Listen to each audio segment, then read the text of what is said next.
Hey everyone, this is an introduction for my video series on muscular hypertrophy. We'll be doing a series of 10 different videos for my internship at the University of Wisconsin-La Crosse. And the main topic is going to be muscular hypertrophy. So we'll look at different things for training techniques, methods of recovery, nutrition, that kind of thing.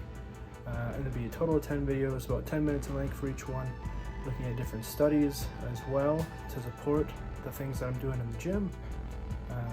And each video will be a little bit different. Here we go.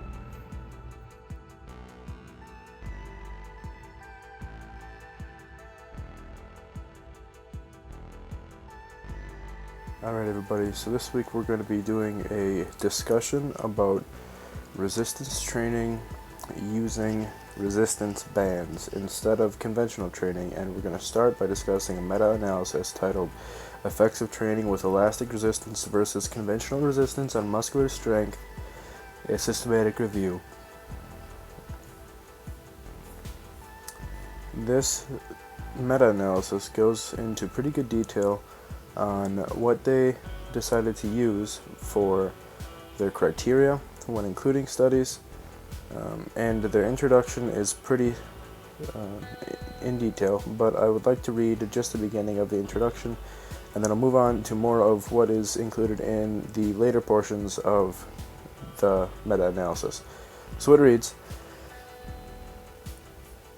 the highlighted portion here: the use of elastic resistance training as a modality and clinical tool became popular in the 1980s and has been increasing in recent years. Its benefits include improved functional capacity, increased strength and endurance with increased muscle activation, and improved body composition, potency, and quality of life. In addition, it is practical to use, being low cost, and able to be used in different places. I think the biggest thing for a lot of people, especially in the coronavirus pandemic, is that a lot of people don't have access or don't want to go to a gym quite yet. And so resistance bands, if available, will be, hopefully, we will see a useful alternative to maintaining or gaining strength and size. In our case, we want to focus on muscle hypertrophy. And this study does look at that. They look at strength also, and that's more of their focus, but muscle hypertrophy is their main, is a outcome for this meta-analysis that is shown to be effective. So, in their methods section, they talk about their search strategies, study selection, data extraction, quality assessment, data synthesis and analysis. So all of their methods on how they chose the studies, reviewed the studies, analyzed the studies, and I am not going to talk about that. I want to talk about what they found overall. So in the results, it will read: the search carried out in the databases identified a total of 365 articles, of which 23 were considered eligible. Of these, 10 studies were excluded as they did not compare training between elastic devices and conventional machines, which is great. We don't want studies that are comparing other things. We want to compare it to conventional training, especially, like I mentioned before, in a time like this when we might not all have access to a gym, as I don't right now, that maybe resistance bands are a great alternative for strength and size of muscle. It further reads, thus, 8 articles corresponded to the inclusion criteria comprising a total of 224 individuals aged 15 to 88. It's a big range of years, 15 to 88. But what that means is this type of training may be effective for lots of variety of people instead of just one group of people. All included studies were composed of subjects who had a systematic habit of performing strength training. That sentence is very ambiguous and not great when looking at a study, but in a meta-analysis, I would like to know how they define systematic habit of performing strength training. If their definition is 1 time per week, that isn't good enough. If their definition is 3 or 4 times a week, that's more of what we're looking at, because frequency of training is a factor in muscle hypertrophy, and we need to remember that when looking at this type of study. So how do they define a systematic habit of performing strength training? I don't know. They don't say, and that is a problem when looking at something like this. So that is something to keep in mind. Further down, they go over table there, discussion. The highlighted portion reads, the outcomes of this systematic review and meta-analysis demonstrated that training with elastic resistance provide strength gains similar to training with conventional resistance. Now, like I said before, this study does focus on strength, but muscle hypertrophy goes right along with strength. How do I say that when this study doesn't talk about it?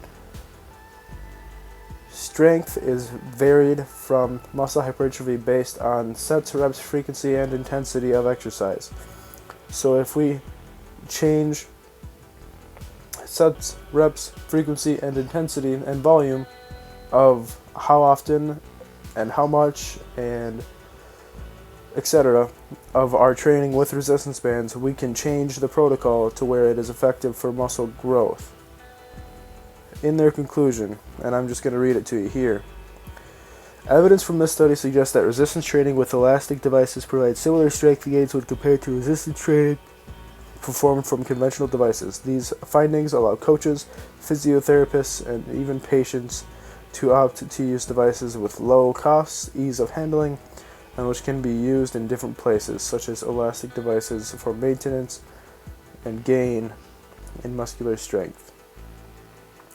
I'm going to move it now into a discussion of main points and best practices for us with some tips and tricks, and I'm not going to show any exercises, but I will get into more of a discussion. Hey, so now I'm going to get into a quick discussion and wrap up of the video, just discussing best practices, some tips, and a more thorough review of the study that we looked at. So, resistance bands will provide similar strength and hypertrophy gains as conventional training. We can use these to increase strength, especially when we don't have access to a gym. They will be effective when we want to use regular training principles, such as periodization. We can, as I said before, differ volume,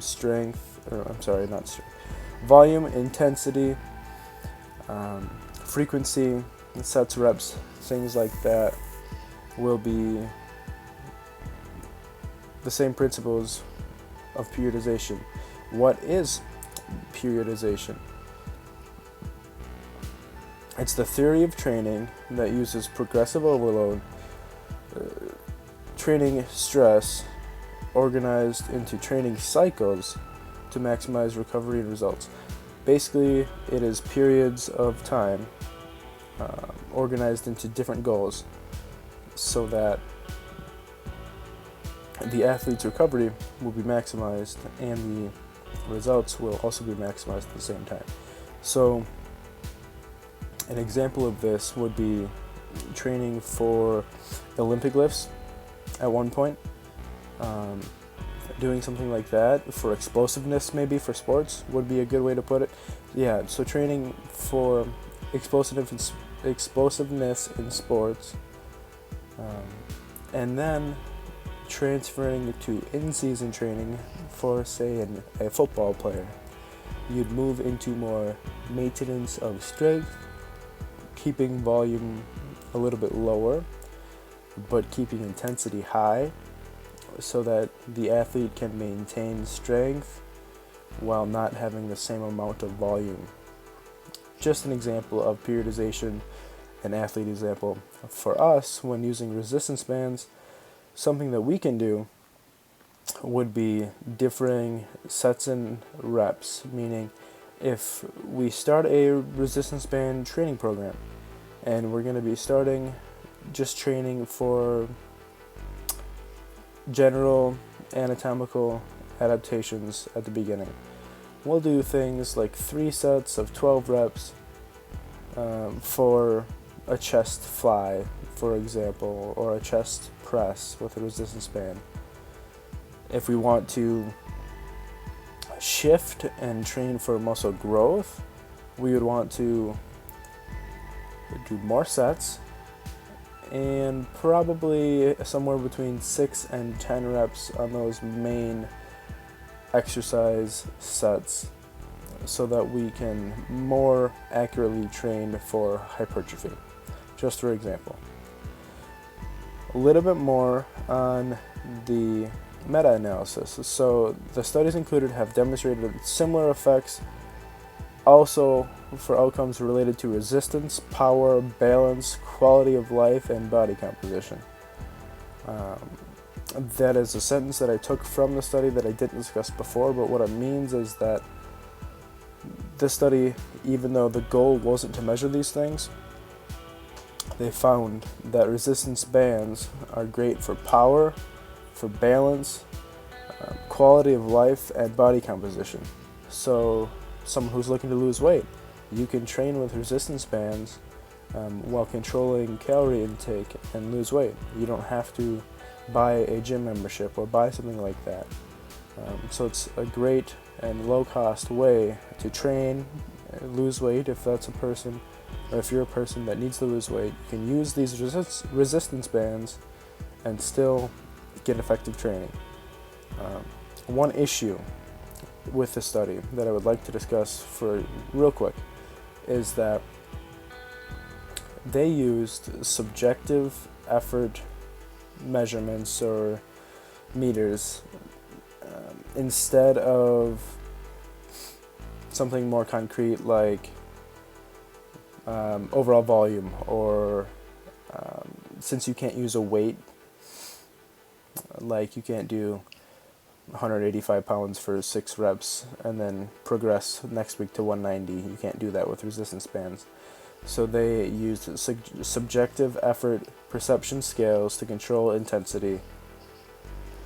This just means basically that they used rate of perceived exertion, meaning an athlete would probably tell the instructor or the trainer, this feels like an 8. What does that mean? It means that the person can probably complete 2 more reps with pretty good form, but after that form would break down. This also means the athlete or the person completing the training is reaching momentary muscular failure. This means that they are going to fail in terms of strength in that moment, and this will mean the depletion of creatine phosphate levels, ATP in the muscle, and basically that muscle is going to be done for the day at that point. So an overall wrap up for the video.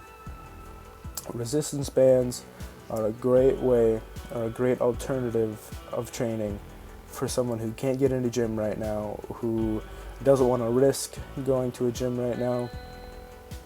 Go online, buy some resistance bands, and train with them. A quick example of an upper body workout, it would be standing bicep curls, tricep pushdowns using a door. Put the band around the door handle, do some rows, some lat rows. Standing shoulder press, you could do that as well. So there's very many easy adaptations for exercises that you can do. But they are a great low-cost alternative to conventional training, to a gym membership, something like that.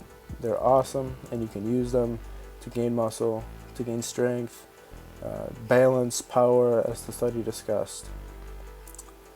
Again, guys, thanks for watching this. I hope some of what I said today was useful, was helpful.